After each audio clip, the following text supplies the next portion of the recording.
ในวันที่9 ธันวาคม 2000 สหแผนกกสิกรรมและสิ่งแวดล้อมแขวงอัตตปือได้จัดพิธีปาฐกถาวันศาสตร์ที่ 2 ธันวาคม ครบรอบ50 ปีและวันเกิดประธานไกรสอนพรหมวิหาร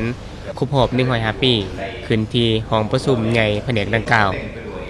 โดยการปาฐกถาของฐานพันเอกจันทนากรมเมืองห้องประธานสหพันธ์หุบเก่าแขวงอัตตปือมีฐานกงใจศรีดาวงศ์หัวหน้าแผนกกสิกรรมและสิ่งแวดล้อมแขวงมีคณะพักคณะแผนกหัวหน้าแขนง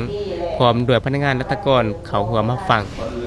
ท่านพันเอกจันทนากรมเมืองได้ยกให้เห็นประวัติมูลเสือและความหมายสำคัญของวันศาสตร์ที่ 2 ธันวาคม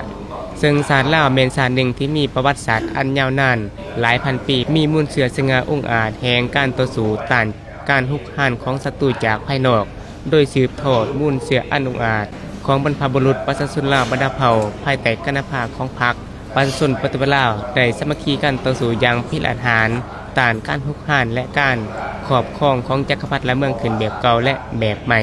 สามารถปลดปล่อยประวัติศาสตร์อย่างมีไส้สร้างตั้งสาธารณรัฐประชาธิปไตยลาวขึ้นอย่างสง่าผ่าเผยในวันที่ 2 ธันวาคม ปี 1975พร้อมนี้ท่านยังได้ยกให้เห็นชีวิตและการเคลื่อนไหวปฏิวัติของประธานไกรสอนพรหมวิหารตั้งแต่เยาว์วัยจนหอดการเป็นการนำสูงสุดของพรรครัฐที่เก่งกล้าดิดเดียวเหนียวแน่นสลาดช่องไซมีแบบแผนการดำรงชีวิตและแบบแผนวิธีเฮ็ดเวียกที่ดีและเป็นแบบอย่างนำพาเต่าโคมคมสมัคคีทั่วปวงชนลาวบรรดาเผ่า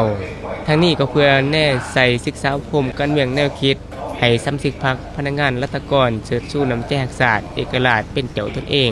สร้างความเข้มแข็งด้วยตนเองตั้งหน้าคนขว้าห้ำเฮียนเอาคุณสมบัติชิ้นธรรมปฏิวัติและแบบแผนการดำรงชีวิตของประธานไกรสอนพรหมวิหารเพื่อนำไปพัฒนาขยายเขาในการปฏิบัติหน้าที่เวียกงานของตนก็คือภารกิจผู้รักษาและพัฒนาประชาชนให้เข้มแข็งประชาชนหังมีผาสุขสังคมมีความยุติธรรมและศิวิไล